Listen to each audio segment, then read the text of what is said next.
mathematics at the University of Cambridge for 30 years. He's the 2009 recipient of the Presidential Medal of Freedom and co-author of a brilliant and controversial new book, The Grand Design. And we welcome him back to Larry King Live. We have a series of questions planned.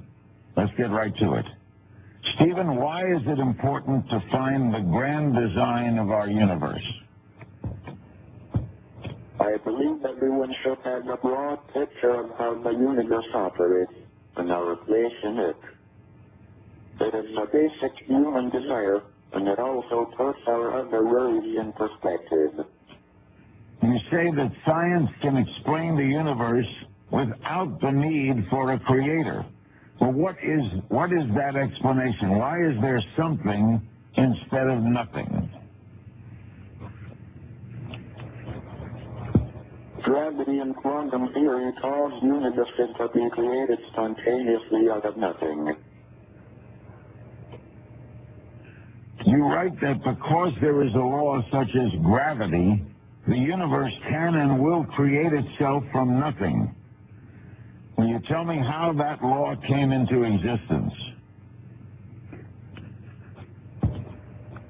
Gravity is the consequence of M theory, which is the only possible unified theory. It is like saying, why is 2 plus 2 4?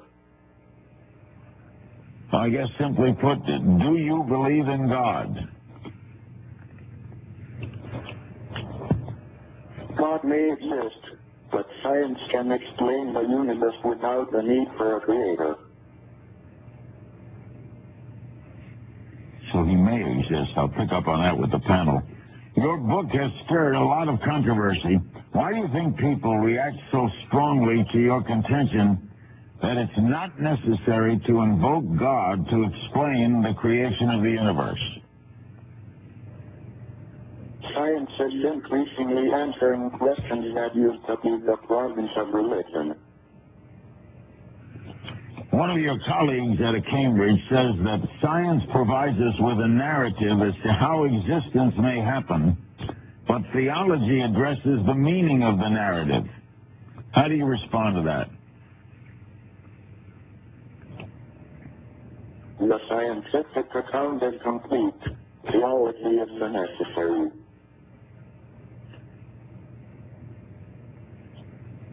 Pretty directly put.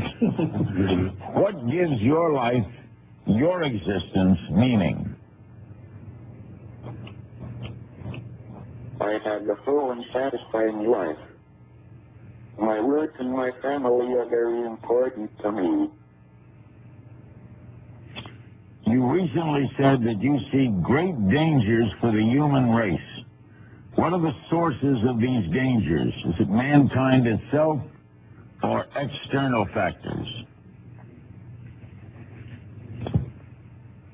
We are in danger of destroying ourselves by our greed and stupidity. We cannot remain looking inwards at ourselves on a small and increasingly polluted and overcrowded planet. Well, then what are mankind's chances of surviving these dangers?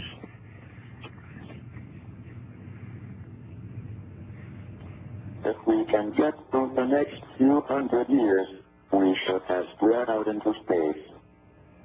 Then, an isolated disaster will not wipe out the entire human race. So we got to get through the next 200 years, though. We'll be right back with more of the directly responsive Stephen Hawking. We'll meet an outstanding panel following him.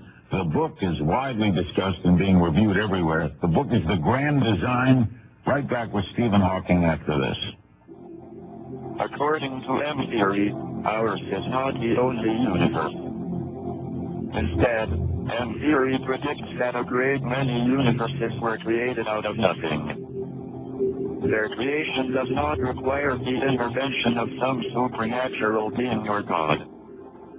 Rather, these multiple universes arise naturally from physical law. They are a prediction of science.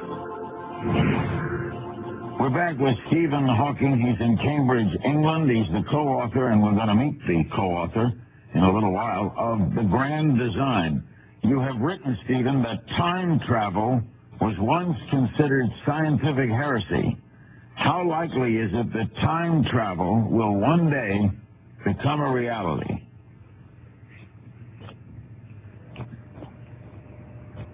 Time travel used to be thought of as science fiction, but Einstein's theory of general relativity allows the possibility that we could warp space-time so much that you could fly off in a rocket and return before you set out. I was one of the first to write about the conditions under which this would be possible. Unfortunately, it is likely that the warping would destroy the spaceship and maybe the space-time itself. If you could time travel, would you go forward or backward? I would go forward and find if M theory is indeed the theory of everything. Do you have a hero? Who is your hero, and if so, why? Galileo, the first modern scientist who realized the importance of observation.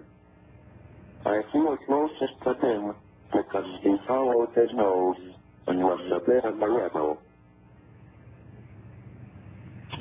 You have said that experiencing zero gravity is one of the most meaningful experiences you've ever had.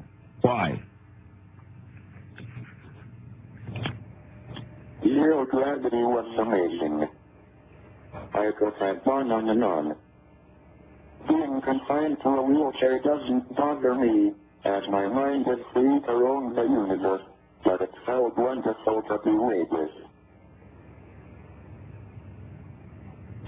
What, Stephen, do you most hope people take away from your new book, The Grand Design? In your opinion, it's a great book with a lot of important points. What is the most important point in the book? That science can explain the universe, and that we don't need thought to explain why there is something rather than nothing, or why the laws of nature are what they are. What quality or lesson would you most like to pass on to your children? Look up at the stars, not down at your feet. Succinct. And Stephen, finally, you are 68 years old. You'll be 69 in January. Your many admirers always worry about and wonder about your health. So can you tell us how you're doing? When I was first diagnosed with ALS, I was given 2 years to live. Now, 45 years later, I'm doing pretty well. Stephen Hawking, who we trust will be with us for many, many years to come, with many more books to come, with many more thoughts to come. We thank him very much. Stephen Hawking, theoretical physicist, Lucasian professor of math at the University of Cambridge for 30 years, the 2009 recipient of the Presidential Medal of Freedom, and the co-author of the new book, The Grand Design. What do scientists and people of faith think about Hawking's theories? We'll find out that, and we'll meet the co-author of the book next. Only a very few would allow creatures like us to exist. Thus our presence selects out from this vast array only those universes that are compatible with our existence. Although we are puny and insignificant on the scale of the cosmos, this makes us in a sense the lords of creation.